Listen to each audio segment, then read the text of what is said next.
pense que la nécessité ou les raisons peuvent être doubles. Hein.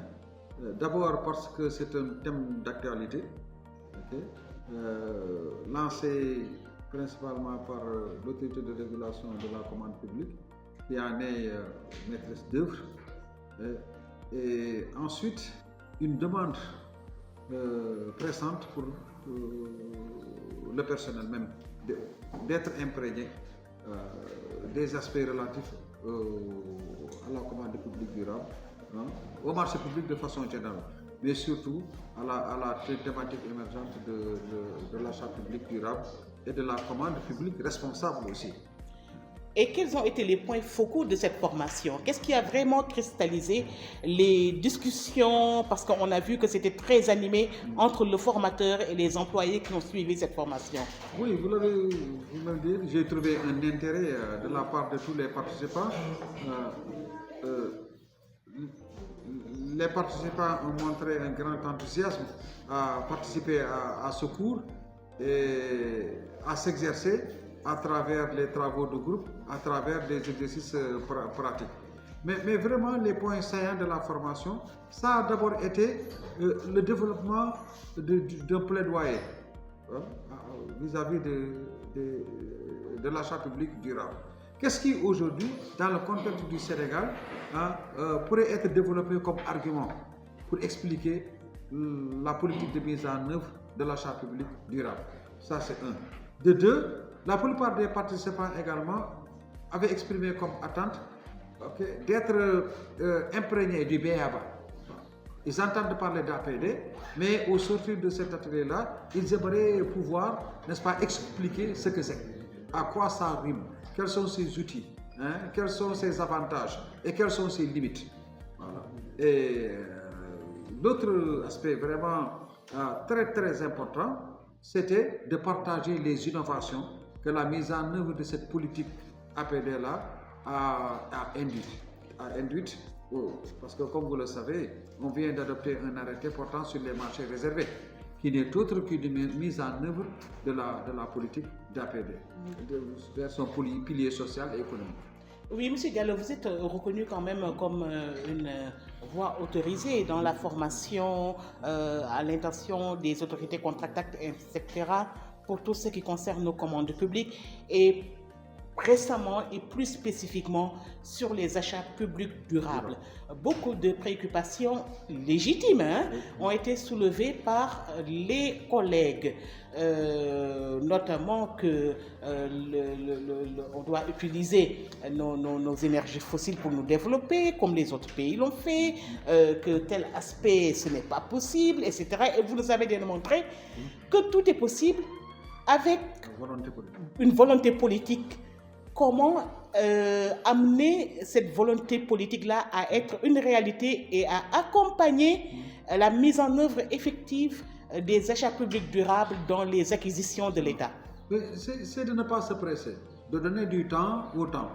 Les pays qui ont aujourd'hui une politique d'achat public durable bien assise, c'est des États, des gouvernements qui ont pris le temps de constituer des équipes pluridisciplinaires, de les faire travailler et puis de produire une réglementation, n'est-ce pas, qui a été internalisée dans leur corpus.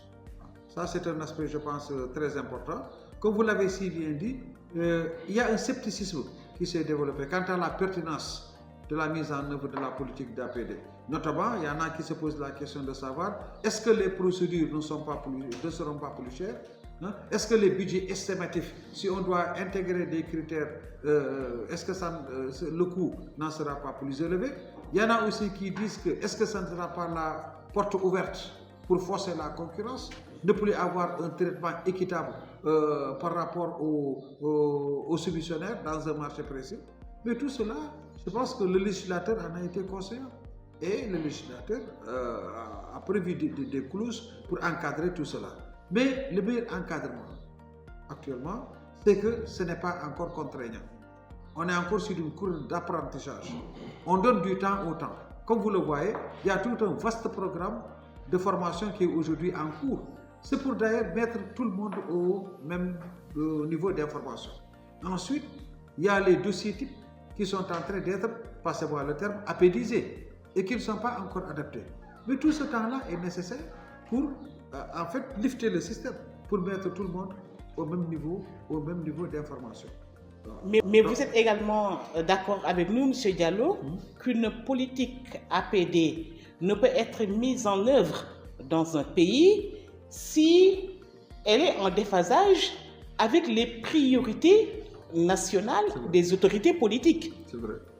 C'est vrai, mais dans le cas, en l'espèce, on ne peut pas dire qu'il y a déphasage, dans la mesure où il y a moins de 3 mois, c'est moins de 3 mois que le législateur, n'est-ce pas, a pris une décision décisive de voter, de prendre un arrêté sur les marchés réservés, qui est là un premier pas, mais un pas décisif dans la mise en œuvre des achats publics durables, qui vous dit je vais faire des marchés réservés pour favoriser la participation à la commande publique des entreprises à direction féminine, n'est-ce pas?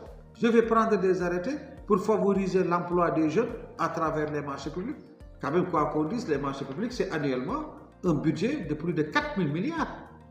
Qui dispose de 4 000 milliards annuels, dispose d'un levier financier sur lequel il peut agir pour impulser des dynamiques au niveau des politiques publiques, pour lancer des signaux au marché, pour apaidiser, encore passez-moi le terme, pour apaidiser l'acquisition des structures publiques en travaux, en fournitures et en services. Et vous l'avez appris durant cette semaine de formation, la répétition est un moyen pédagogique. Rappelez-nous les avantages de mettre en œuvre les APD. Oui. Les APD présentent plusieurs avantages.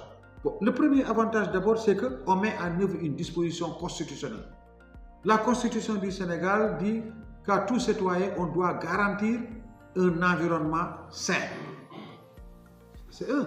Et nous tous, nous sommes d'accord que parmi les travaux, parmi les fournitures qui sont achetées à travers les marchés publics, il y en a qui laissent un impact négatif, une externalité négative dans l'environnement.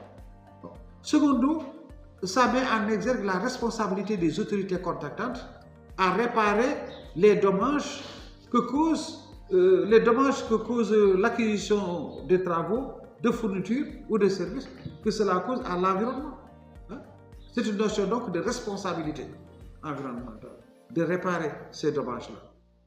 Ensuite, troisième enseignement, comme je l'ai dit tantôt, c'est qu'il ne faut pas oublier que vous avez entre vos mains 4 000 milliards d'euros encore annuels qui peuvent être utilisés comme levier financier pour influencer le marché dans la production de produits qui sont respectueux de l'environnement. Donc, en résumé, APD, levier environnemental, levier économique, levier social également, avec l'intégration des acteurs de l'économie sociale et solidaire. Monsieur Diallo, l'ARCOP, l'autorité de régulation de la commande publique, vous remercie énormément.